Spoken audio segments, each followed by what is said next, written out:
बताना है। आंसर करेंगे। चलिए जल्दी से आंसर करके बताएंगे क्वेश्चन में भाई क्या अपना आंसर यहाँ पे हमारा रहेगा। किसको जाना जाता है यह आपको बताना है। आंसर कीजिएगा। चलिए जल्दी से आंसर करके बताएंगे क्या हो जाएगा। चलिए बिल्कुल सही। यहाँ पे अगर हम बात करते हैं तो मैग्नीशियम, मैग्नीशियम जो कि है यह आपका क्षारीय मृदा धातु के अंतर्गत यह आता है। और यदि हम इनकी बात करें कि क्षारीय मृदा धातु जो कि है इन्हें आवर्त सारणी के कौन से समूह में रखा गया है, तो आवर्त सारणी के इन्हें समूह 2 में रखा गया है। ठीक है, याद रखिएगा। चलिए अगले क्वेश्चन पर आ जाते हैं फटाफट से कि भाई निम्नलिखित में से कौन भारतीय जनसंघ के संस्थापक सदस्यों में से एक रहे हैं। आंसर करके बताएंगे क्या हो जाएगा फटाफट से। यदि हम भारतीय जनसंघ की बात करते हैं जो कि एक दक्षिणपंथी राजनीतिक दल था, यह एक दक्षिणी पंथी राजनीतिक दल रहा है,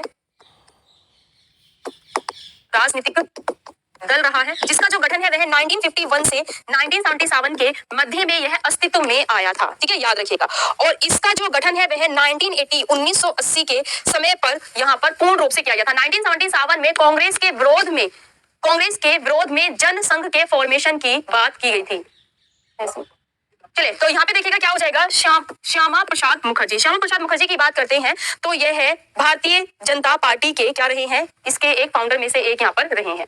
ठीक है, देन नेक्स्ट अगले क्वेश्चन पर आ जाते हैं। फटाफट से आंसर कीजिएगा कि घूमर डैश राज्य का एक लोक नृत्य है, बहुत ही फेमस है घूमर। ठीक है, अच्छा एक क्वेश्चन मैं आप लोगों को होमवर्क के लिए यहाँ पर देकर के जाऊंगी। एक तो है घूमर, एक है यहाँ पर झूमर। ठीक है, और एक है घुमूरा।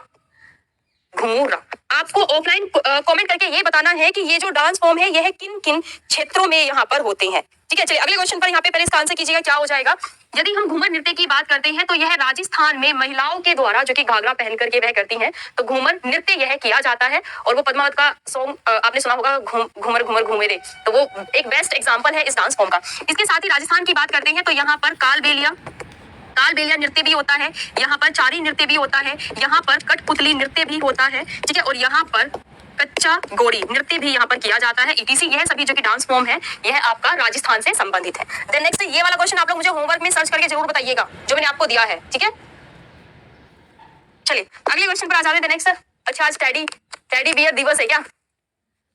चलिए थैंक यू अर्पित। नेक्स्ट अगले क्वेश्चन पर आ जाते हैं। आपको भी सेम टू यू बहुत शुभकामनाएं आज के दिवस की। निम्नलिखित में से किसने 712 ईस्वी में भारत पर आक्रमण किया। चलिए आंसर करके बताएंगे फटाफट से। कुतुबुद्दीन ऐबक था, मोहम्मद गोरी था, यहाँ पर महमूद गजनवी था जो कि गजनवी के महमूद था, या फिर मोहम्मद बिन कासिम था। बताएंगे 712 ईस्वी में किसने भारत पर आक्रमण यहाँ पर किया था। बताएंगे आंसर करके क्या भाई अपना आंसर जो की है यह हमारा यहाँ पर रहेगा फटाफट से। चलिए बिल्कुल सही। यदि हम इसकी बात करते हैं तो मोहम्मद बिन कासिम ने सिंध से जो कि इसने अरब पर अपना प्रभुत्व जमाने के लिए इसने तीसरा प्रयास यहाँ पर किया था। क्या हो जाएगा 712 ईस्वी में। ठीक है, क्या आंसर हो जाएगा यहाँ पे डी ऑप्शन जो कि है यह अपना सही आंसर यहाँ पे रहेगा। कूलॉम प्रति सेकंड डैश के बराबर है, किसके बराबर है यह बताइए। इसकी यदि हम बात करते हैं तो यह है कूलॉम प्रति सेकंड किसके बराबर है। कूलॉम प्रति second is equal two ampere. क्या हो जाएगा एम्पियर। क्या हो जाएगा एम्पियर। और एम्पियर किसकी एसआई यूनिट है बताओगे कि यह किसकी एसआई यूनिट है। बताओगे कि यह किसकी एसआई यूनिट है एम्पियर। आंसर कीजिए फटाफट से। यह किसकी एसआई यूनिट है ये आपको बताना है। एम्पियर निशा ओके, किसकी एसआई यूनिट है यह आप लोगों को बताना है। बताइए किसकी भाई यह यूनिट है यह आपको बताना है। आंसर कीजिए क्या हो जाएगा फटाफट से। करंट, विद्युत धारा। चलिए एक बार जरा देखिएगा। यदि हम ओम की बात करते हैं जो कि आपको ऑप्शन में दिया हुआ है, यह प्रतिरोध का मात्रक है। ठीक है, जूल की बात कर लेते हैं, जूल की बात करते हैं तो यह ऊर्जा का मात्रक है। वोल्ट की बात कर लेते हैं तो वोल्ट किसका है विद्युत विभवांतर का है। क्या हो जाएगा विद्युत विभवांतर का है। और यदि हम करंट की बात करते हैं तो क्या हो जाएगा विद्युत धारा यानी कि करंट। ठीक है, चलिए अगले क्वेश्चन पर आ जाते हैं। नेक्स्ट हम लोग कि भाई किस सुल्तान ने कृषि की देखभाल के लिए एक अलग विभाग जिसका नाम है दीवान ए अमीर कोही की स्थापना की थी। बताइए। गुड मॉर्निंग, अच्छा जी। चलिए जी रंजीत, वैसे क्लास जो है ना अपनी 10 बजे स्टार्ट हो जाती है तो ट्राई किया। बताएंगे चलिए बिल्कुल सही। क्या हो जाएगा मोहम्मद बिन तुगलक ने कृषि विभाग में इसने वृद्धि करने के लिए अपने यहाँ पर दीवान ए अमीर कोही जो कि है यह एक अलग विभाग बनाया था ताकि यह कृषि में क्या कर सके ज्यादा से ज्यादा बढ़ोतरी कर सके। तो क्या हो जाएगा फोर्थ ऑप्शन यहाँ पे हमारा सही आंसर रहेगा। निम्नलिखित में से किस देश में प्रथम आधुनिक ओलंपिक खेल आयोजित किए गए। बताएंगे आधुनिक ओलंपिक खेलों की बात करते हैं तो इनकी शुरुआत कब से हुई है 1896 से आधुनिक ओलंपिक खेलों की शुरुआत यहाँ पर मानी जाती है। और सबसे पहली बार जो की है यह एथेंस में खेले गए थे। एथेंस की बात करते हैं तो भाई यह ग्रीस देश की राजधानी है जहां पर की पहली बार ओलंपिक खेलों का जो आयोजन है वह यहाँ पर किया गया था। ये आधुनिक ओलंपिक खेल है। क्या हो जाएगा? आधुनिक ओलंपिक खेल। आधुनिक ओलंपिक गेम्स का जो आयोजन है वह 1896 में यहाँ पर स्टार्ट हुआ है। बट सबसे पहली बार जो कि ओलंपिक खेलों का आयोजन किया गया था वह 776 ईसा पूर्व में किया गया था, जो कि उन्होंने एक तरह से देवता के पूजन में इसकी शुरुआत की थी। और यह आपका यूनान यानी कि ग्रीस में सबसे पहली बार शुरू हुआ था। सबसे पहली बार की बात करेंगे ना ओलंपिक खेलों की, तो यह 776 ईसा पूर्व में किए गए थे। और अगर आधुनिक ओलंपिक खेलों की बात करेंगे तो आप कहेंगे कि 1896 में यह यहाँ पर किए गए थे। इसके साथ ही यदि हम वर्तमान समय की बात करते हैं तो वर्तमान समय में जो कि ओलंपिक खेलों का आयोजन होता है यह 4 वर्षों के अंतराल में होता है, जो कि इंटरनेशनल ओलंपिक कमेटी के द्वारा इनका आयोजन किया जाता है। और इंटरनेशनल ओलंपिक कमेटी का जो गठन है वह 1894 में किया गया था, जो कि इसके मुख्यालय की बात करते हैं तो स्विट्जरलैंड का जो शहर है ना लुसाने, यहाँ पर इंटरनेशनल ओलंपिक कमेटी का क्या है, यहाँ पर मुख्यालय है। ठीक है, याद रखिएगा। क्लियर। अगले क्वेश्चन पर आ जाते हैं, फटाफट से हम लोग यहाँ पे आंसर कीजिएगा कि पैगंबर मोहम्मद ने डैश शताब्दी में इस्लाम धर्म की स्थापना की, बताएंगे कौन सी शताब्दी में इन्होंने इस्लाम धर्म की स्थापना की थी। अच्छा, कहानी आपको कल पता चला। चलिए जल्दी से आंसर करके बताएंगे क्या हो जाएगा, फटाफट से बताएंगे जल्दी से, क्या भी अपना आंसर यहाँ पे हमारा रहेगा, फटाफट से आंसर करके बताएंगे। चलिए जल्दी से बताएंगे क्या हो जाएगा। बिल्कुल सही। यदि हम इनकी बात करते हैं तो 7वीं शताब्दी में इस्लाम धर्म की स्थापना की थी। इनके जन्म की बात करें तो इनका जो जन्म है वह मक्का शहर में हुआ था, जो कि आपके अरब प्रायद्वीप में यह स्थित है। ठीक है, जहां पर कि इनका जन्म हुआ था पैगंबर साहब का। द नेक्स्ट है कि निम्नलिखित में से कौन दी हिटमैन दी रोहित शर्मा स्टोरी के लेखकों में से एक है, बताइए। दी हिटमैन इसकी बात करते हैं तो यह रोहित शर्मा की एक ऑटोबायोग्राफी है। रोहित शर्मा के बारे में आप जानते हैं, क्रिकेटर है। आपको बताना है कि यह इनकी जो की एक ऑटोबायोग्राफी है यह लिखी किसने थी, बताइए। यह लिखी किसने थी? नरेंद्र बीच में कहाँ गई थी? चलिए जल्दी से आंसर करके बताएंगे क्या हो जाएगा, फटाफट से आंसर करके बताएंगे यहाँ पर क्या हमारा आंसर अपना रहेगा। दी हिटमैन जी कृष्णन, बिल्कुल सही। यदि हम इनकी बात करते हैं तो जी कृष्णन ने लिखी है। ठीक है, अगले क्वेश्चन पर आते हैं कि फुलार डैश राज्य से संबंधित एक एकल व्यंगात्मक नृत्य है, आंसर कीजिएगा क्या हो जाएगा। फुलार डैश राज्य से संबंधित एक एकल व्यंगात्मक नृत्य है, किस राज्य से संबंधित यह एक व्यंगात्मक नृत्य है? जी शिवम द्विवेदी, मुझे लगा कि काफी स्टूडेंट्स को अभी तक ये पता ही नहीं है कि अपनी जो क्लास है वो यहाँ पे हमारा रहेगा। चलिए बताएंगे क्या हो जाएगा, क्या अपना आंसर रहेगा। चलिए इसकी अगर हम बात करते हैं तो थुल्लार जो कि है यह आपका केरल राज्य से संबंधित है। इसमें जो नृत्यांगन होता है, जो भी महिला के पुरुष रहते हैं वह खुद से जो भी स्टोरी का प्रदर्शन वह नाटक के फॉर्म में कर रहे होते हैं, उसका गायन भी वह स्वयं ही करते हैं इसके अंदर। ठीक है, याद रखिएगा। बाकी केरल राज्य की बात करते हैं तो हम जानते हैं कि भाई कथकली हुआ है ना, और मोहिनी अट्टम जो कि है वह यहाँ के 2 क्लासिकल डांस फॉर्म है, यह यहाँ के शास्त्रीय नृत्य हैं। इसके साथ ही यहाँ पर थेयम भी होता है ना, और एक है कुटियाट्टम। कौन सा होता है? कुटियाट्टम होता है। अच्छा ये बताओ, कल मैंने आप लोगों को बताया था कि भारत की जो कि सबसे पुरानी मार्शल आर्ट है, ओल्डेस्ट मार्शल आर्ट है, वो मैंने आप लोगों को बताया था कि वह केरल राज्य की सबसे पुरानी मार्शल आर्ट है। आपको आज मुझे उसका नाम बताना है कि क्या नाम है। ये पॉइंट मैंने आप लोगों को कल की क्लास में ही बताया था। चलिए जल्दी से बताइए देवेंद्र। अच्छा क्या हो गया जी? शिवा मैंने सुन लिया।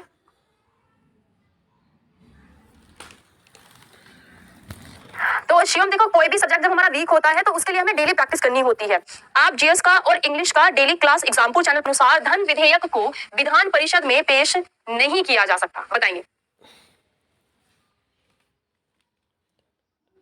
नहीं नरेंद्र भी कहूंगी, देखिए आप जब एग्जाम्पल चैनल पर आप देखोगे तो सभी सब्जेक्ट की क्लास अपनी 98 198 अनुच्छेद क्या हो जाएगा, अनुच्छेद 198 जो कि है अपना सही आंसर यहाँ पे हमारा जाएगा। अशोक के अभिलेखों के अनुसार अशोक ने राजा बनने के कितने वर्ष बाद कलिंग युद्ध लड़ा था, बताएंगे। अशोक जिसे कि देवों के प्रिय के नाम से भी जाना जाता है, अशोक ने शिलालेखों में अपने लिए और ना कि अपना उपनाम के तौर पर इसने अपने आप को देवों का प्रिय बताया था, इसलिए इसे देवों का प्रिय भी जाना जाता है। और अशोक की बात करते हैं तो यह मौर्य वंश का 3rd नंबर का शासक रहा है। मौर्य वंश का 3rd नंबर का शासक रहा है।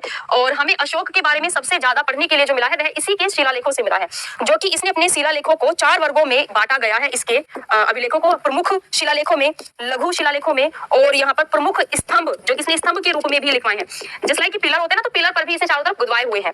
तो प्रमुख स्तंभ शिलालेख हो गए और एक हो गए इसके लघु स्तंभ शिलालेख। तो इन 4 भागों में इसके अभिलेखों को यहाँ पर बांटा गया है। और इसका शिलालेख, अच्छा आप ये बता सकते हो कि इसका जो कलिंग का वॉर था, कलिंग का युद्ध, यह इसके कौन से शिलालेख में लिखा हुआ है? कौन से नंबर का शिलालेख है ये बता सकते हो आप?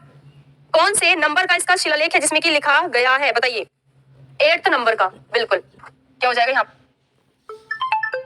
के बाद कितने वर्षों के बाद यहाँ पर कलिंग युद्ध लड़ा गया था? तो 8 वर्षों के बाद लड़ा गया था। साथ ही जो इसने अपने कलिंग युद्ध के बारे में लिखा है वह 13 नंबर का जो कि इसका शिलालेख था उसके अंदर लिखा गया, और ये बहुत बार रिपीट होता है आपका क्वेश्चन। द नेक्स्ट है कि पंचादेश राज्य में पुरुषों द्वारा पहना जाने वाला एक पारंपरिक सारंग है। बताइए यह किस राज्य में पुरुषों के द्वारा पहना जाने वाला एक पारंपरिक सारंग है? आंसर करके बताएंगे क्या हो जाएगा। चलिए बताएंगे क्या भाई अपना आंसर अपना रहेगा, बताएंगे बताइए क्या आंसर भाई यहाँ पे हमारा रहेगा।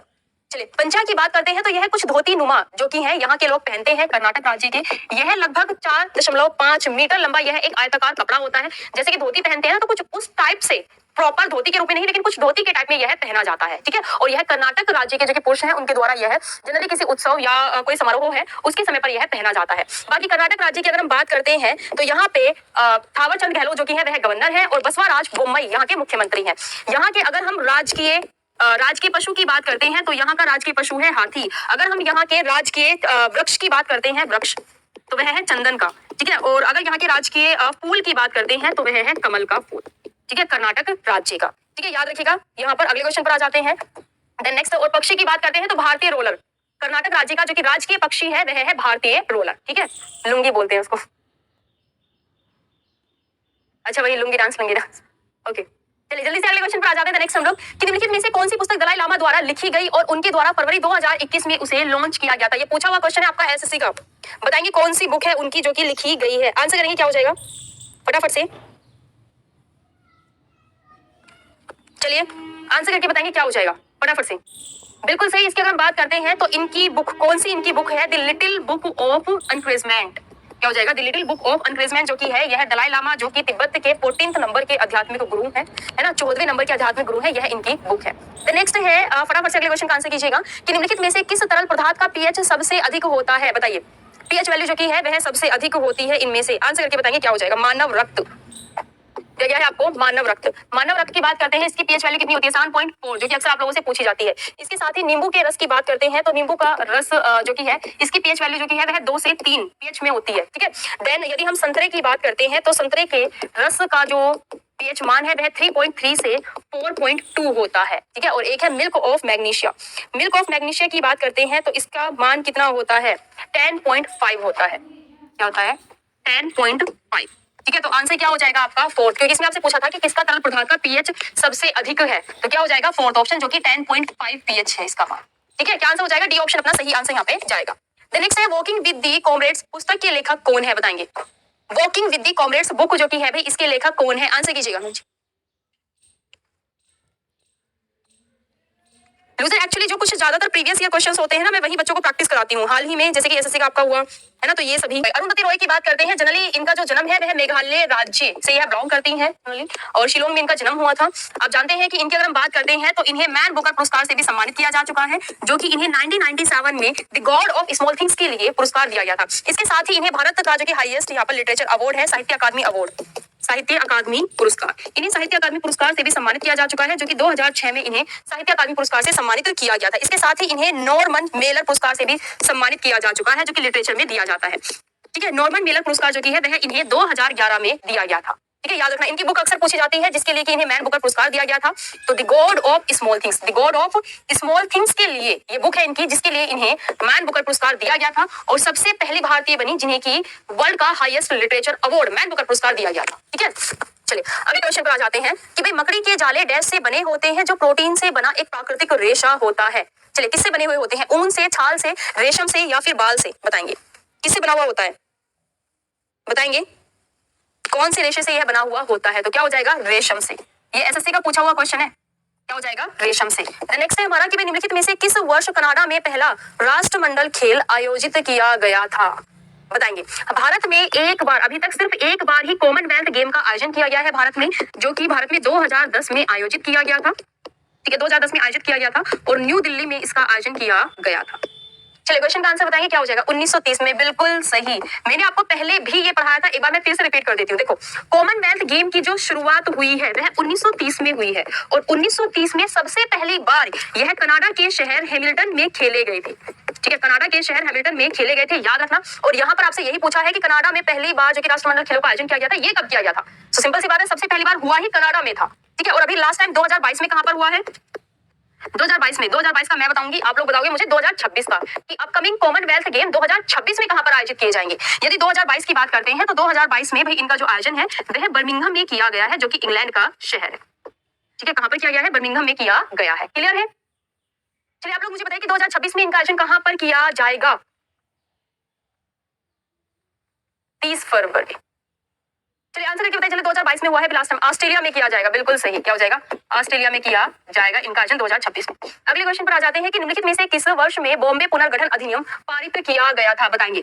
बॉम्बे पुनर्गठन अधिनियम जो कि है भाई यह पारित किया गया था, फटाफट से। और सभी बच्चे एक बार क्लास को लाइक कर दीजिएगा। अगर क्लास में आपको चीजें समझ में आ रही हैं, अच्छे से आपको चीजें क्लियर हो रही हैं, तो क्लास को भाई एक बार सभी के सभी बच्चे लाइक कर दीजिएगा। चलिए बताएंगे जल्दी से क्या आंसर रहेगा, फटाफट से आंसर करेंगे। 1960 में, बिल्कुल सही, क्या हो जाएगा यहाँ पर? 1960 में किया गया था बॉम्बे पुनर्गठन अधिनियम, जो कि बॉम्बे पहले गुजरात का एक बड़ा हिस्सा हुआ करता था। ठीक है, जो कर्नाटक राज्य है ना, यह महाराष्ट्र का एक बड़ा हिस्सा हुआ करता था, और जो बॉम्बे है यह गुजरात का एक बड़ा हिस्सा हुआ करता था। इसका जो कि पुनर्गठन है यह 1 मई 1960 में पारित किया गया था। इसीलिए 1 मई को बॉम्बे के नियुक्ति दिवस के रूप में भी मनाया जाता है। 1 मई को बॉम्बे के नियुक्ति दिवस के रूप में भी मनाया जाता है। 1960 यहाँ पे अपना सही आंसर होगा। नेक्स्ट है कि भाई निम्नलिखित में से किस सिख गुरु ने तरन तारण साहिब की स्थापना की? बताएंगे।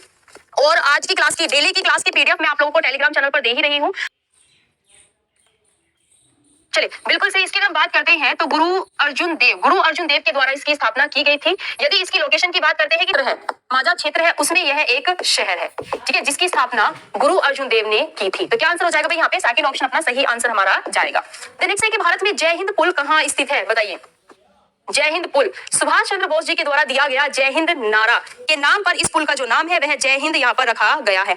आपको बताना है क्या आंसर भाई यहाँ पर हमारा रहेगा। पहले इस पुल को ना माजेर हाट के नाम से जाना जाया करता था। माजेर हाट के नाम से, माजेर हाट पुल के नाम से इसे जाना जाया करता था। फिर नेताजी सुभाष चंद्र बोस की 125वीं जयंती के उपलक्ष्य में इसका नाम चेंज करके कर दिया गया, जय हिंद पुल कर दिया गया। ठीक है, इस पुल की बात करते हैं, इसकी जो लंबाई है वह कुछ 650 मीटर इसकी लंबाई है। और इसकी लोकेशन की बात करेंगे तो कहां पर है? कोलकाता में है। बिल्कुल सही, क्या हो जाएगा? कहां पर है भाई? यह कोलकाता में है। तो सी ऑप्शन क्या हो जाएगा? अपना सही आंसर हमारा रहेगा। देन नेक्स्ट अगले क्वेश्चन पर आ जाएंगे और आंसर करके बताएंगे क्या हो जाएगा हमारा आंसर। चलिए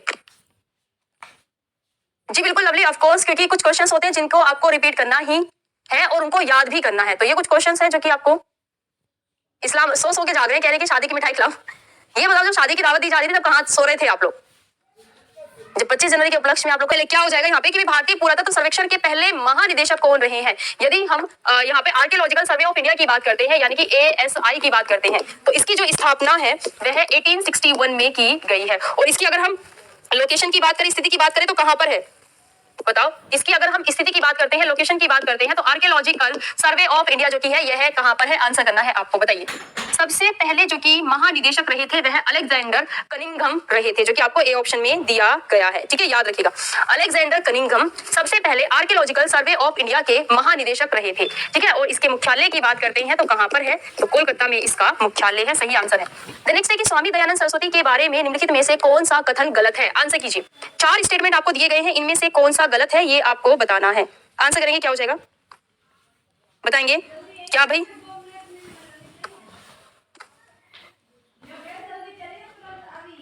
मिस्टर परफेक्ट, हाँ लेट आए हो क्लास में। चलिए आंसर कीजिएगा जल्दी से, क्या हो जाएगा? और क्लास को सभी लाइक भी कर दीजिएगा। चलिए देखते हैं यहाँ पे स्वामी दयानंद सरस्वती के बारे में। इन्होंने कहा है कि सत्याग्रह प्रकाश इनकी पुस्तक है। बिल्कुल सही बात है। आर्य समाज की इन्होंने स्थापना की। जी बिल्कुल सही है। 1875 में इन्होंने आर्य समाज की स्थापना की थी। ये भी सही है। इनका जन्म गुजरात में हुआ है। ये भी सही है। इनका जन्म गुजरात में हुआ है। और इनके जो बचपन का नाम था वह क्या था? मूल शंकर। मूल शंकर इनके बचपन का नाम था। ठीक है, इसके साथ ही कि वह ब्रह्म समाज के संस्थापक थे, तो ये गलत है, क्योंकि ब्रह्म समाज की बात करें तो 1814 से 1815 के टाइम पर में राजा राम मोहन राय ने इसकी स्थापना की थी। इसकी ब्रह्म समाज की इन्होंने इसके बीच में इन्होंने आत्मीय सभा की इन्होंने स्थापना की थी। और 1828 में इसी आत्मीय सभा का नाम चेंज करके ब्रह्म सभा किया गया था, जो कि बाद में ब्रह्म सभा का नाम चेंज करके ब्रह्म समाज कर दिया गया था। ठीक है, तो ये डी वाला इन्होंने हमें गलत दिया हुआ है, याद रखना। साथ ही स्वामी दयानंद सरस्वती की बात करते हैं तो इन्हें हिंदुस्तान का मार्टिन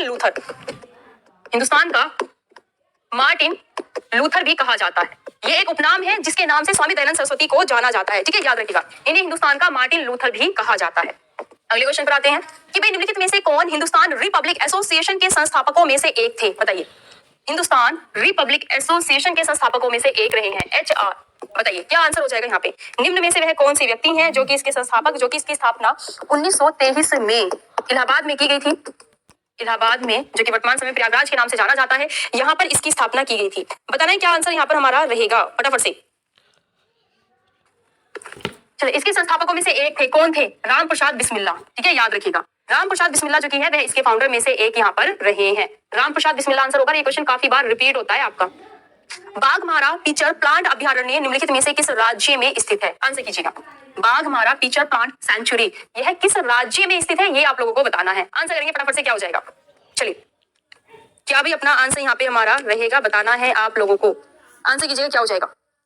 चलिए, बिल्कुल सही। इसकी अगर हम बात करते हैं तो क्या हो जाएगा? यह कहां पर है? मेघालय राज्य में है। इसके साथ ही मेघालय राज्य के और अभयारण्यों की बात करते हैं तो यहाँ पे नोंग खिलेम है।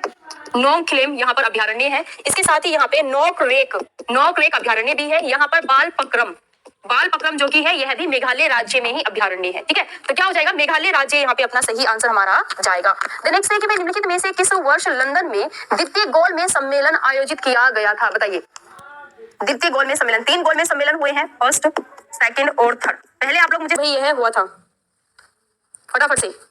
गांधी इरविन समझौते के बाद गांधी जी और कांग्रेस के अन्य नेताओं ने जो कि दूसरा गोलमेज सम्मेलन हुआ था, इसे ज्वाइन किया था, भाग लिया था इसमें। और दूसरा गोलमेज सम्मेलन जो कि है यह 7 सितंबर 1931 से लेकर के 1 दिसंबर 1931 तक यह हुआ था।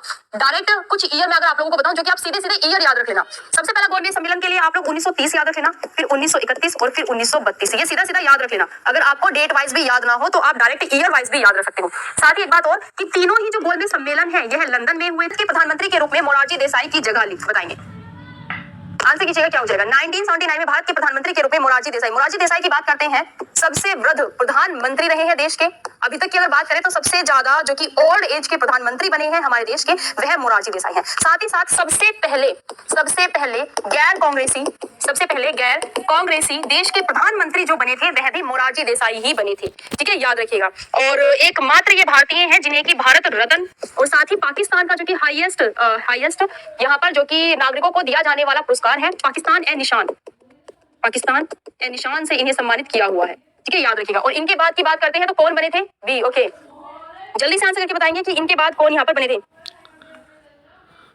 चलिए, बिल्कुल सही है, क्या हो जाएगा? चौधरी चरण सिंह। इनकी बात करते हैं तो यह देश के तीसरे नंबर के तो उप प्रधानमंत्री रहे हैं, तीसरे नंबर के। ठीक है, और यह 5वें नंबर के रहे हैं प्रधानमंत्री, 5वें नंबर के यह प्रधानमंत्री रहे हैं। इसके साथ ही इनके समाधि स्थल की बात करते हैं तो किसान घाट में इनका समाधि स्थल है, ठीक है। और 1979 से यह 1980 तक देश के प्रधानमंत्री रहे हैं। और इनके बाद कौन बने थे?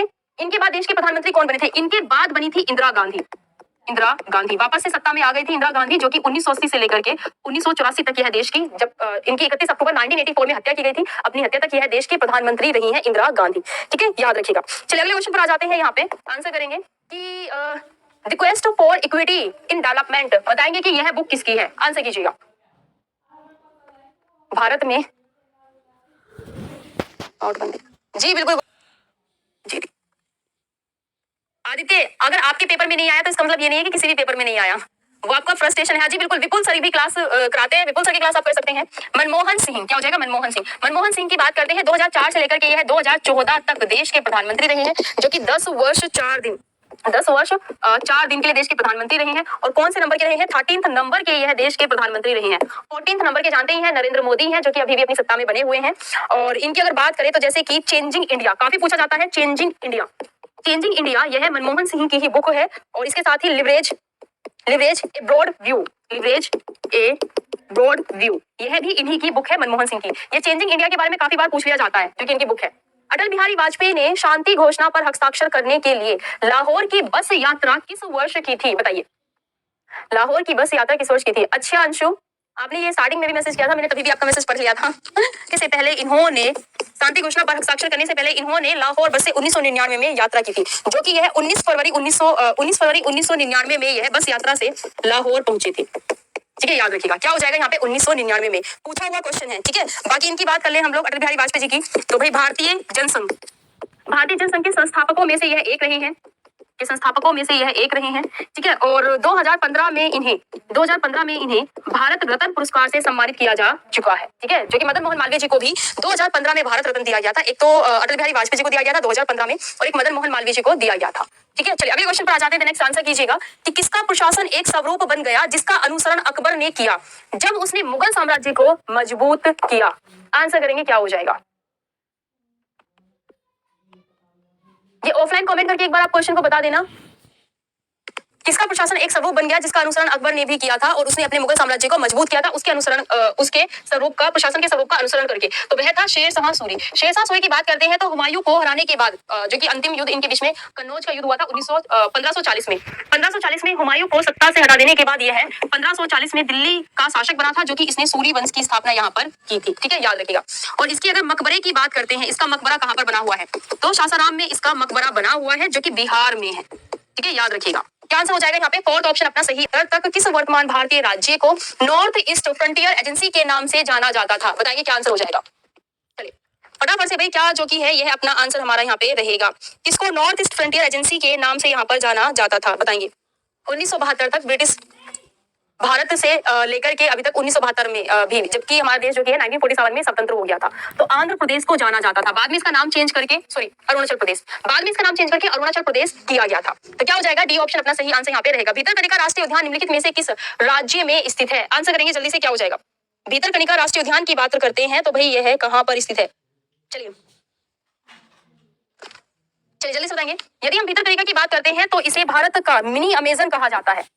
मिनी अमेजन, अमेजन फॉरेस्ट के बारे में आपने सुना होगा ना, तो इसे भारत का मिनी अमेजन कहा जाता है, भारत का मिनी अमेजन कहा जाता है। यह उड़ीसा के केंद्रपाड़ा जिले में स्थित है, केंद्रपाड़ा जिले, यह उड़ीसा के केंद्रपाड़ा जिले में स्थित है। और इसकी अगर हम बात करते हैं तो यह दूसरे नंबर पर भारत में सबसे ज्यादा मैंग्रोव पारिस्थितिकी तंत्र को रखे हुए है। क्या हो जाएगा यहाँ पे आपका, उड़ीसा हमारा सही आंसर अपना जाएगा। नेक्स्ट अगले क्वेश्चन पर आ जाते हैं भाई कि भारत के संविधान के निम्नलिखित में से किस अनुच्छेद ने देवनागरी लिपि में हिंदी को संघ की आधिकारिक भाषा के रूप में अपनाया था, बताएंगे। हिंदी जो की है वह भारत की राजभाषा के रूप में जानी जाती है, ना कि भारत की राष्ट्रभाषा के रूप में जानी जाती है, ठीक है, याद रखिएगा, है ना। और इसे 14 सितंबर 1949 में अपनाया गया था कि हिंदी भारत की राजभाषा होगी, ठीक है। और इसके लिए कौन सा आर्टिकल है, कौन सा आर्टिकल है इसके लिए, चलिए आर्टिकल 343, सीधा सीधा याद रखना, क्या हो जाएगा, आर्टिकल 343 का ए, यानी कि फर्स्ट पार्ट। अगले क्वेश्चन पर आ जाते हैं। साथ ही जिस दिन इसे भारत की राजभाषा के रूप में अपनाया गया था, उस दिन को भारत में राष्ट्रीय हिंदी दिवस के रूप में मनाया जाता है,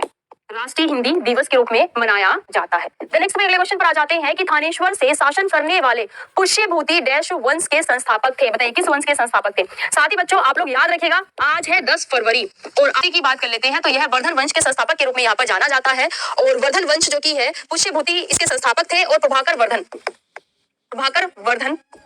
वर्धन को पुष्यभूति जो की है इसका बेटा, जो कि इतिहास में लिखा हुआ इसका बेटा कहा जाता है। और इसका बेटा था हर्षवर्धन, और हर्षवर्धन से ही सबसे ज्यादा प्रसिद्धि में आया था वर्धन वंश, ठीक है, जो कि इसने 606 से लेकर के 647 ईस्वी तक इसने शासन किया था और कन्नौज और थानेश्वर को इसने अपनी राजधानी बनाया था। बाकी ये वाला जो क्वेश्चन है भाई, यह आपका होमवर्क का क्वेश्चन है।